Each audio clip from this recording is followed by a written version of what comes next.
खन्थाइनि मुं फेलें रादाब। बै बेसेबा गुवार रिउ रिउ बालाबारियाव दङमोन सानैनि गेजेराव लालायनाय जुलिनि रादाय। गोसो गोरोबलायना हाजासे अननाय होलायना मोजां मोनलायदोंमोन जों सानैजों गसाइनि सेराव समाय खिरा लालायना।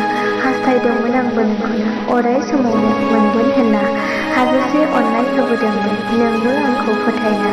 नाथाय जों सानैनि बै हास्थायलायनाय आरो हाजासे अननाय होलायनायाव सम जास्लाबैयावनो हरखाबै जुलिनि खबर फैना जोंनि हास्थायलायनाया सिमांसो जाना थानाङो।